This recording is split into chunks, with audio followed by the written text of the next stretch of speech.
নমস্কার বন্ধুরা, আমি ওয়েন্দ্রিলা। আপনারা দেখছেন ওয়েন্দ্রিলাস কিচেন। আজকে আমি আপনাদের দেখাবো কিভাবে ঘরে বাসন্তী পোলাও রান্না করবেন খুবই ইজিয়েস্ট অ্যান্ড সিম্পল ওয়েতে। চলুন তাহলে দেখে নিই। নিয়েছি কিছু গোবিন্দভোগ চাল। এগুলো আমি 1 ঘন্টা আগে ভিজিয়ে ভালো করে শুকিয়ে নিয়েছি চিনি, নিয়েছি গোটা গরম মশলা, নিয়েছি হলুদ গুঁড়ো, নিয়েছি কাজু বাদাম আর নুন, কাঁচা লঙ্কা, আদা, আর লাগবে অল্প একটু ঘি। প্রথমে আমি চালগুলো একটি বাটিতে নিয়ে নেব। চালগুলো আগে ভালো করে ধুয়ে নিতে হবে। ধুয়ে ভালো করে শুকিয়ে নেবেন, তাহলে জলভাব থাকবে না। দিয়ে দিলাম অল্প একটু লবণ,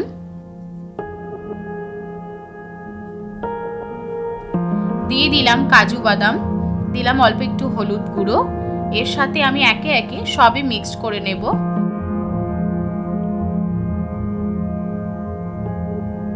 নিয়ে নিলাম কাঁচা লঙ্কা আর দেব ঘি।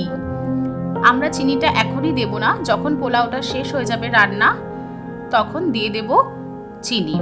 এখন দিয়ে দিলাম অল্প একটু কুচনো আদা আর দিয়ে দিলাম গোটা গরম মশলা। এটাকে আমি ভালো করে মিক্স করে নেব, যাতে হলুদগুলো সব চালের সাথে একসাথে ভালো করে মিক্সড হয়ে যায়, সাথে ঘিও। এরকম ঝরঝরে করে নিতে হবে।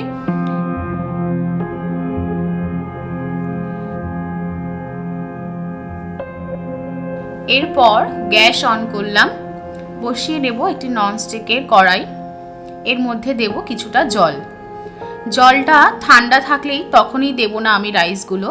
জল যখন ফুটতে শুরু করবে তখন আমি একে একে দিয়ে দেব এই গোবিন্দভোগ চালের মিশ্রণটি। সমস্ত ভালো করে মিশ্রণ দিয়ে ভালো করে জলের সাথে মিক্সড করে নিতে হবে, কারণ আমরা জানি তেলে আর জলে মেশে না। জলটা যখন গরম হয়ে যাবে তখনই ঘিয়ের সাথে সমস্ত মশলাটা একসাথে মিক্সড হয়ে যাবে। এর সাথে আপনারা কিশমিশও অ্যাড করতে পারেন। আমি আর কিশমিশ অ্যাড করিনি, কাজু বাদাম দিয়েই আমি করলাম এই পোলাওটি। আর এই দেখুন, জলের মাপটা আপনাদের বুঝিয়ে দিচ্ছি। যতটা চাল নেবেন আঙ্গুলের হাফ অবধি থাকবে জল, তাহলে একদম পারফেক্টলি পোলাও উঠে আসবে। এরপর আমি একটা ঢাকনা দিয়ে ঢেকে দিলাম।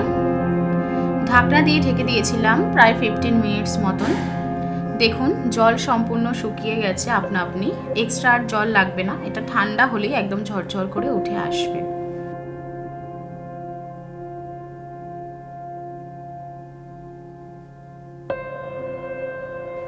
সব শেষে দিয়ে দেব চিনি। চিনিটা কিন্তু সব শেষেই দিতে হবে, তার কারণ নইলে লেগে যেতে পারে নিচে।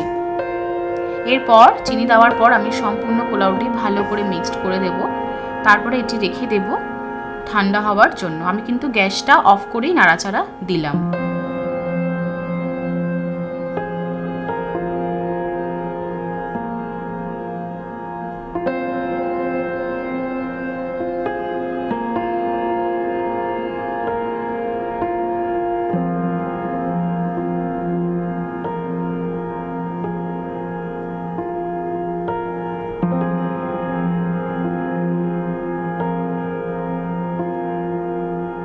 গরম পোলাওয়ের সাথে মাংস কিন্তু খেতে দারুণ লাগে।